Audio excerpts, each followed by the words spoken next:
Well, the heroic actions of the man who wrestled a gun off an attacker during the Bondi shootings are being praised in his hometown. A father of two, Ahmed Al-Ahmed, lived in a village in Syria until moving to Australia in 2007. Residents there say they are proud to know him.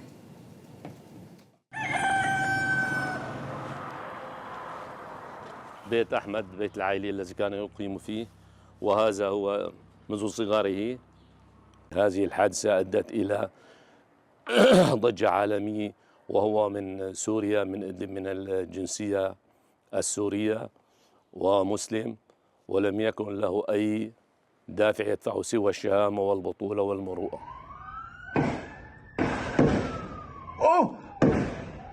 مرة قدامي مقطع فيديو، طلعت هيك شكيت يعني 100% انه هذا المقطع احمد ابن اخوي احمد.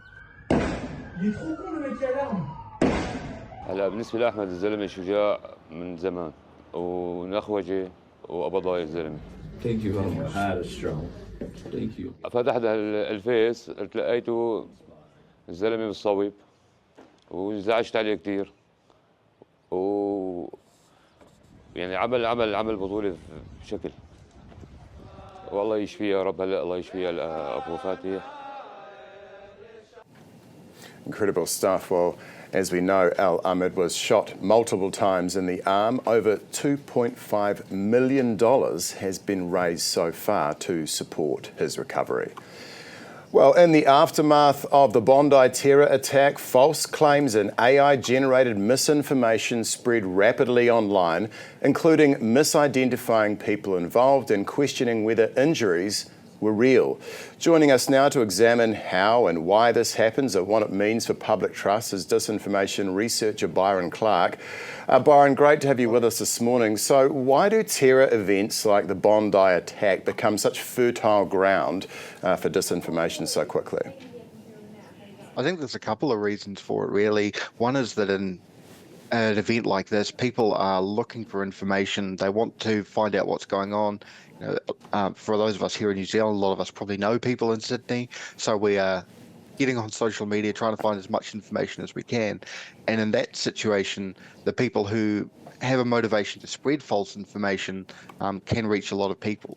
And some of the examples you give there, I think we see people are spreading information, false information that fits their political narratives. So one example, people wanting to push sort of an Islamophobic or an anti-immigration narrative.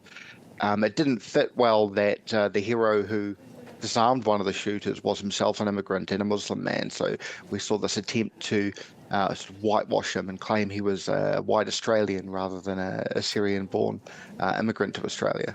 Yeah, and we've seen examples like with AI chatbots like Grok, misidentifying key individuals and even claiming some of the injuries were fake. I mean, how significant are these AI errors in shaping public perception? Noting that, of course, nowadays, every time you put in a Google search, AI actually summarises all the latest information that I assume it pulls from all sorts of places. Yeah, a lot of people will trust these AI chatbots. Like you say, they're built into Google, so often it's the first thing you see when you search for something is an AI summary.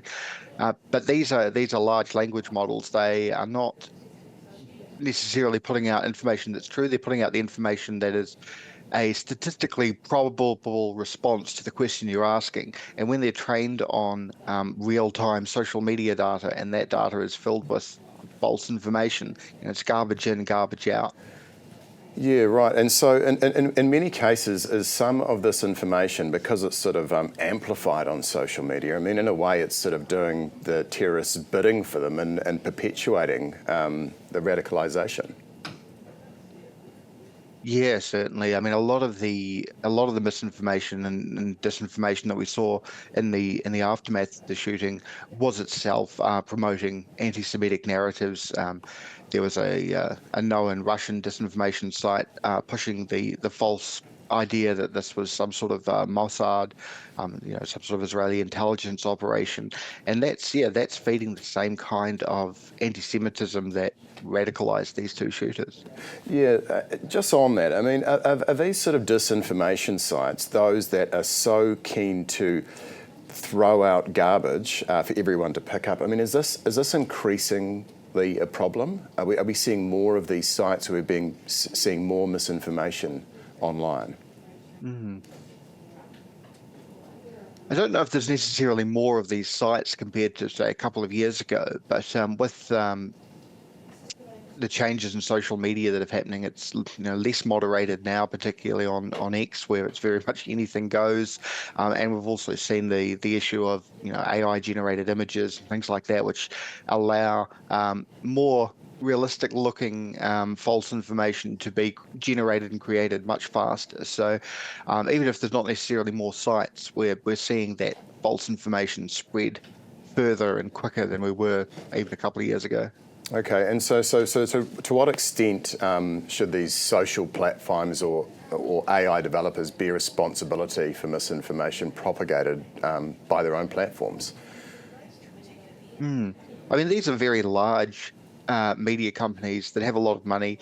They have the resources that if they had the will to, they could put things in place to limit the spread of this disinformation. It's all algorithm based. They could have people responding quickly after events like these or after mass shootings happening elsewhere, to suppress some of these false narratives that are being spread.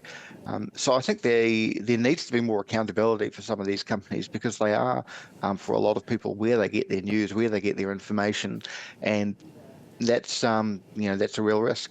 Yeah, but I guess that's the question, right? How do we hold them accountable? Because essentially they don't care. They're just looking for clicks, for views, and whether that is promoting garbage or not, do they actually care? I think they care. I think the people behind them do. I think they make these decisions based on what's going to be profitable for them. Obviously, investing resources in stopping the spread of disinformation, that is going to be a cost to them.